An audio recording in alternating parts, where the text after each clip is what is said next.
So again student, permutation combination का एक basic question है जेईई मेंस 2019 का, थोड़ा सा कंफ्यूजिंग है। Consider 3 boxes each containing balls 10 balls labelled 1 2 से लेके 10 तक। 3 बॉक्सेस हैं। पहला बॉक्स जिसमें 1 से लेके 10 तक नंबर लिखे हैं बॉल्स में। दूसरा बॉक्स इसमें भी 1 से लेके 10 तक नंबर लिखे हैं। तीसरा बॉक्स इसमें भी 1 से लेके 10 तक के नंबर लिखे हुए। ठीक है,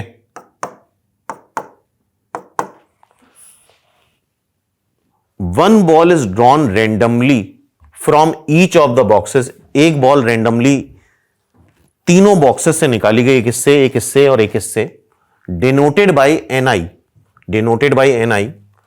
the level of the ball drawn from the ith box. इसका मतलब ये हुआ i 3 ही है। पहला बॉक्स, इससे बॉल निकाली तो n1 हो गया, इससे बॉल निकाली तो उस पे नाम हमने n2 बोल दिया, और इस पे बॉल निकाली तो उसका नाम हमने n3 दे दिया। The number of ways in which n1 is less than n2। n1 पे जो नंबर लिखा हो, मतलब फर्स्ट बैग से जो बॉल निकाले उस पे जो नंबर लिखा है वो कम हो, सेकेंड बैग से जो बॉल निकाले उस पे नंबर उससे ज्यादा हो, और थर्ड बैग से जो बॉल निकाले उसमें नंबर सबसे ज्यादा हो। तो यहां पे मल्टीप्लिकेशन प्रिंसिपल नहीं लग सकता। मान लो पहले बैग से कोई भी बॉल निकाली, 10 चॉइस है, मान लो नंबर 10 आ गया, उस पे नंबर क्या आ गया, 10 आ गया, तो कोई केस बनेगा ही नहीं, क्योंकि 10 से बड़ा यहां पे कोई नंबर नहीं है। या मान लो यहां से एक बॉल निकाली और उस पे 6 आ गया, 6 आ गया, ठीक है, 10 चॉइस है और एक बॉल निकाली और 6 आ गया, तो सेकेंड बैग में 7 8 9 10 आ सकता है। यहां पे भी डिपेंडेंसी हो जाएगी। अगर यहां पे 8 आ गया तो उस केस में यहां पे 9 10 आ सकता है। तो आपस में जो केसेस हैं वो डिपेंडेंट हैं, बार बार बदलेंगे, तो मल्टीप्लिकेशन प्रिंसिपल नहीं लग सकता। यहां पे क्या लगेगा, यहां पे सिंपली इसको इस तरह से करना चाहिए। ऐसे क्वेश्चन को 10 बॉल है, 10 में से कोई भी 3 निकाल लो, 10c3, 10 फैक्टोरियल, 3 फैक्टोरियल, 7 फैक्टोरियल।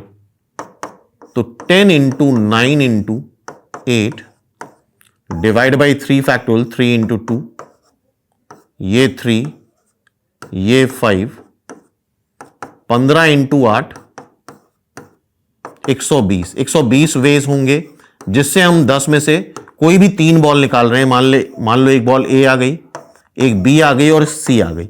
तो यहां पे हम एज्यूम कर लेंगे 3 बॉल आएंगी 1 से लेके 10 तक, तीनों में डिफरेंट नंबर लिखा होगा, जिसपे सबसे कम नंबर लिखा है। मान लो एक पे लिखा है 3, एक पे लिखा है 5, एक पे लिखा है 9।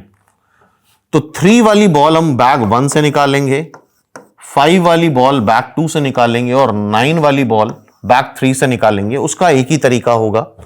तो 3-3 के जो भी कॉम्बिनेशन आएंगे उसको तुम इंक्रीजिंग ऑर्डर में अरेंज कर लोगे। 3-3 के जो भी ग्रुप्स आएंगे, कॉम्बिनेशन आएंगे, उसको इंक्रीजिंग ऑर्डर में अरेंज कर लेंगे। जो सबसे छोटा नंबर है वो वाली बॉल हम फर्स्ट बैग से निकालेंगे, जो उससे बड़ा नंबर है वो बैग 2 से निकालेंगे, और जो सबसे बड़ा नंबर है वो बैग 3 से निकालेंगे। So it's answer is 120 simply. So it's answer is 120, क्योंकि यहां पे मल्टीप्लिकेशन प्रिंसिपल नहीं लगेगा, बिकॉज यहां पे जो एक्सपेरिमेंट है वो डिपेंडेंट है। कौन सी बॉल यहां से आ रही है उस पर डिपेंड करेगा इससे कितने नंबर ऑफ वेज से बॉल आ सकती है।